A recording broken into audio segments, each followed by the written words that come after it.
ರಾಜ್ಯದಲ್ಲಿರ್ತಕ್ಕಂಥ ಎಲ್ಲ ನಾಯಕರುಗಳು ಮಾದಿಗ ಜಾತಿಗೆ ಸೇರಿರ್ತಕ್ಕಂಥ ಒಳ ಮೀಸಲಾತಿಗೆ ಸೇರಿರ್ತಕ್ಕಂಥ ನಾಯಕರುಗಳು ಪ್ರತಿಯೊಂದು ಜಿಲ್ಲೆಯಲ್ಲಿ ಸಭೆ ಮಾಡಿ ಅವರ ಮುಖಾಂತರವಾಗಿ ನಾವುಗಳು ಆಗಸ್ಟ್ 1ನೇ ತಾರೀಕು ಹೋರಾಟ ಮಾಡಬೇಕು ಅನ್ನುವಂಥ ನಿಟ್ಟಿನಲ್ಲಿ ಆದೇಶವನ್ನು ಕೊಟ್ಟಿರ್ತಕ್ಕಂಥ ಇವತ್ತು ಪತ್ರಿಕಾಗೋಷ್ಠಿ ಮಾಡ್ತಾರೆ. ಪತ್ರಿಕಾಗೋಷ್ಠಿ ಉದ್ದೇಶ ಇಷ್ಟೇ, ರಾಜ್ಯ ಸರ್ಕಾರ ಸುಪ್ರೀಂ ಕೋರ್ಟ್ ಕೊಟ್ಟಿರ್ತಕ್ಕಂಥ ಆದೇಶ ಆದ್ರೂ ಕೂಡ ವಿಳಂಬ ನೀತಿ ಅನುಸರಿಸ್ತಾ ಇದ್ದಾರೆ. ಇದರ ಉದ್ದೇಶ ಕರ್ನಾಟಕದಲ್ಲಿರ್ತಕ್ಕಂಥ ಮಾದಿಗರನ್ನು ಒಕ್ಕಲೆಬ್ಬಿಸ್ತಕ್ಕಂಥ ಪ್ರಯತ್ನದಲ್ಲಿ ಕರ್ನಾಟಕ ಸರ್ಕಾರ ಇದೆ ಅಂತಂಥವ್ರು ಒತ್ತಿ ಹೇಳಬೇಕಾಗ್ತದೆ. ಅನೇಕ ಬಾರಿ ಮುಖ್ಯಮಂತ್ರಿಗಳಿಗೆ ಕೂಡ ನಾವು ಮನವಿ ಮಾಡಿದೆವು. ಅನೇಕ ಸಂಘಟನೆ ಎಲ್ಲ ನಾಯಕರುಗಳು ಹೋಗಿ ಮನವಿ ಮಾಡಿದ್ರು ಕೂಡ ಹಾರಿಕೆ ಉತ್ತರ ಕೊಡ್ತಾ ಇದ್ರು, ನಾವು ಮಾಡ್ತೀವಿ, ಜಾರಿ ಮಾಡ್ತೀವಿ, ಒಳ ಮೀಸಲಾತಿ ಜಾರಿ ಮಾಡ್ತೀವಿ ಅಂತೇಳಿ ಅನೇಕ ಬಾರಿ ಸುಳ್ಳು ಹೇಳಿರ್ತಕ್ಕಂಥ ಇತಿಹಾಸ. ಅದಾಗಿ ಕೂಡ ಮೊನ್ನೆ ಉಪಚುನಾವಣೆಯಲ್ಲಿ ಕೂಡ ಒಂದು ಘೋಷಣೆ ಆಗಿದ್ರು.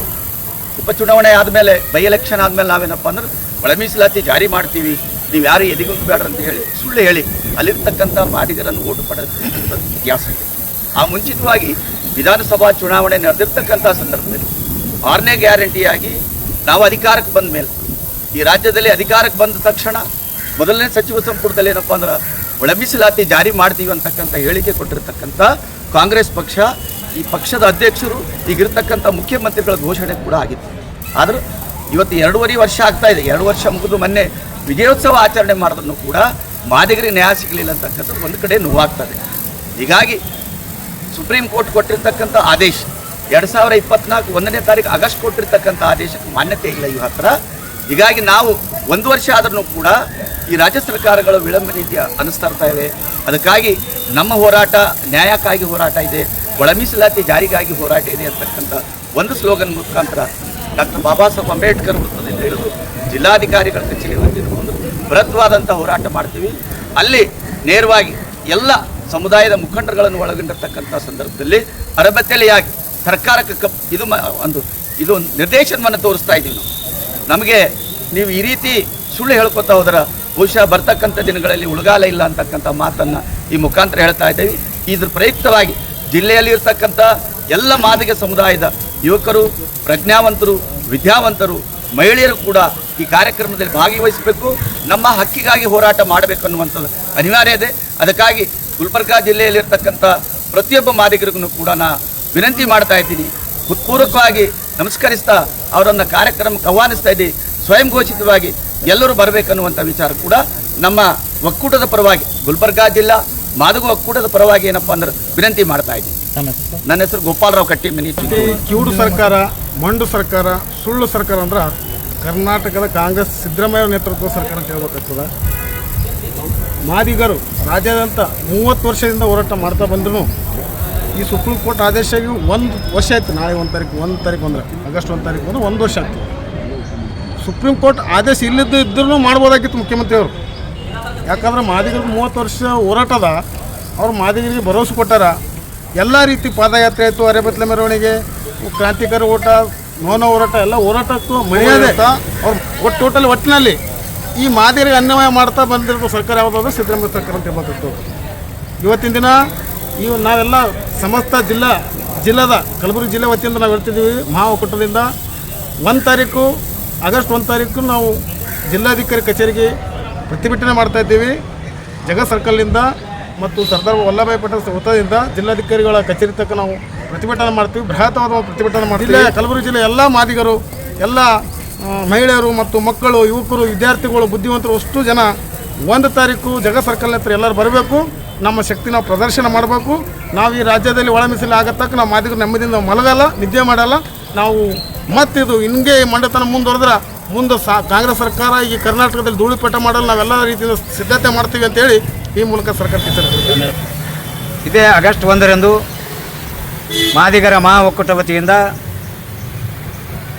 ಒಳ ಮೀಸಲಾತಿ ಜಾರಿಗಾಗಿ ಒಂದು ಡಾಕ್ಟರ್ ಬಾಬಾ ಸಾಹೇಬ್ ಅಂಬೇಡ್ಕರ್ ವೃತ್ತದಿಂದ ತಿಮ್ಮಾಪುರ ಸರ್ಕಲ್ ಮಾರ್ಗವಾಗಿ ಜಿಲ್ಲಾಧಿಕಾರಿಗಳ ಕಚೇರಿವರೆಗೆ ಬೃಹತ್ ಪ್ರತಿಭಟನೆ ಹಮ್ಮಿಕೊಳ್ಳಲಾಗಿದೆ. ಈ ಪ್ರತಿಭಟನೆ ಉದ್ದೇಶ ಇಷ್ಟೇ, ಈಗಾಗಲೇ ಆಗಸ್ಟ್ 1ಕ್ಕೆ ಸುಪ್ರೀಂ ಕೋರ್ಟ್ ಆದೇಶ ಆಯಾ ರಾಜ್ಯ ಸರ್ಕಾರಗಳಿಗೆ ಒಳ ಮೀಸಲು ಜಾರಿ ಮಾಡುವಂತೆ ಒಂದು ಹಕ್ಕಿದೆ ಅಂತಕ್ಕಂಥ ಆದೇಶ ನೀಡಿದ್ದು ಆಗಸ್ಟ್ 1ಕ್ಕೆ ಒಂದು ವರ್ಷ ಗತಿಸಿದ್ರು ಕೂಡ ಇವತ್ತಿನ ದಿನ ಆಂಧ್ರ ಮತ್ತು ತೆಲಂಗಾಣದಲ್ಲಿ ಕಾಂಗ್ರೆಸ್ ಸರ್ಕಾರ ಇದ್ದರೂ ಕೂಡ ಅಲ್ಲಿ ಒಳ ಮೀಸಲಾತಿ ಜಾರಿ ಮಾಡಿ ಒಂದು ಮಾದಿಗರಿಗೆ ನ್ಯಾಯ ದೊರಕಿಸಿಕೊಡುವಂಥ ಕೆಲಸವಾಗಿದೆ. ಆದರೆ ಕರ್ನಾಟಕದ ಮುಖ್ಯಮಂತ್ರಿಗಳು ಇಲ್ಲಿವರೆಗೆ ಬರೀ ದಸ್ತಾವನ ಮತ್ತು ಮೋಹನ್ ನಾಗಮೋಹನ್ ದಾಸ್ ಅವರ ವರದಿ ಹಲವಾರು ಕಾರಣಗಳನ್ನು ಹೇಳಿ ನೆಪ ಹೂಡಿ ಇವತ್ತು ರಾಜ್ಯದ ಮಾದಿಗರಿಗೆ ಅನ್ಯಾಯ ಮಾಡ್ತಕ್ಕಂಥ ಕೆಲಸ ಮತ್ತು ಕಣ್ಮುಚ್ಚತಕ್ಕಂಥ ಕೆಲಸ ಮಾಡ್ತಕ್ಕಂಥ ರಾಜ್ಯದ ಮುಖ್ಯಮಂತ್ರಿಗಳು ಸಿದ್ದರಾಮಯ್ಯ ಅವರು ಮಾಡ್ತಕ್ಕಂಥ ಖಂಡನೆಯನ್ನು ವಿರೋಧಿಸಿ ಇವತ್ತು ಹೋರಾಟ ಮಾಡ್ತಾ ಇದ್ದೀವಿ. ಇವತ್ತಿನ ದಿನ ಇಡೀ 1ನೇ ತಾರೀಕು ಇಡೀ ರಾಜ್ಯದಂಥ ಎಲ್ಲ ಜಿಲ್ಲಾ ಕೇಂದ್ರಗಳಲ್ಲಿ ಈ ಮಾದಿಗರ ಮಹಾ ಒಕ್ಕೂಟದ ವತಿಯಿಂದ ಒಂದು ಬೃಹತ್ ಪ್ರತಿಭಟನೆ ಮಾಡ್ತಕ್ಕಂಥ ಕೆಲಸ ಮಾಡ್ತಾ ಇದ್ದೇವೆ. ಆದರೆ ಇವತ್ತು ರಾಜ್ಯ ಸರ್ಕಾರಕ್ಕೆ ನಾವು ಒಂದು 10ನೇ ತಾರೀಕು ಒಳಗಡೆ ಒಳ ಮೀಸಲಾತಿ ಜಾರಿ ಮಾಡದೆ ಹೋದರೆ ಇದೇ ಆಗಸ್ಟ್ 15ರಂದು ಭಾರತ ದೇಶದ ಒಂದು ಸ್ವಾತಂತ್ರ್ಯ ದಿನಾಚರಣೆಯ ಅಂಗವಾಗಿ ಧ್ವಜವಂದನೆ ಕಾರ್ಯಕ್ರಮ ಇವತ್ತು ಯಾವುದೇ ಜಿಲ್ಲಾ ಉಸ್ತುವಾರಿ ಮಂತ್ರಿಗಳಿಗೆ ಒಂದು ಏರಿಸೋದಕ್ಕೆ ಬಿಡುವುದಿಲ್ಲ. ಸರ್ಕಾರಿ ಅಧಿಕಾರಿಗಳೇ ಅಥವಾ ಜಿಲ್ಲಾಧಿಕಾರಿಗಳು ಆ ಧ್ವಜವಂದನೆ ಕಾರ್ಯಕ್ರಮ ಮಾಡಬೇಕು.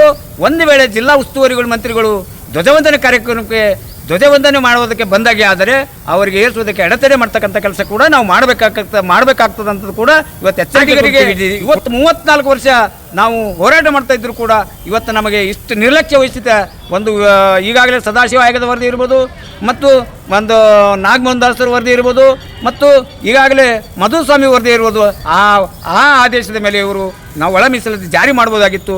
ಆದರೆ ಸುಳ್ಳು ನೆಪ ಹೇಳಿ ಇವತ್ತು ಮಾದರಿಗೆ ಮೋಸ ಮಾಡ್ತಕ್ಕಂಥ ಕೆಲಸ ಮಾಡ್ತಿರುವುದರಿಂದ ಆಗಸ್ಟ್ 10ನೇ ತಾರೀಕು ಒಳಗಡೆ ಒಂದು ವೇಳೆ ಒಳ ಮೀಸಲಾತಿ ಜಾರಿ ಮಾಡದೆ ಹೋದರೆ ನಾವು 15ನೇ ತಾರೀಕು ಯಾವುದೇ ಜಿಲ್ಲಾ ಉಸ್ತುವಾರಿ ಮಂತ್ರಿಗಳಿಗೆ ಧ್ವಜ ಏರಿಸೋದಕ್ಕೆ ಬಿಡುವುದಿಲ್ಲ ಅಂತ ಕೂಡ ಎಚ್ಚರಿಕೆ ಕೊಡ್ತಾ ಇದ್ದೀವಿ. ದಶರಥ್ ಕಲವರ್ತಿ.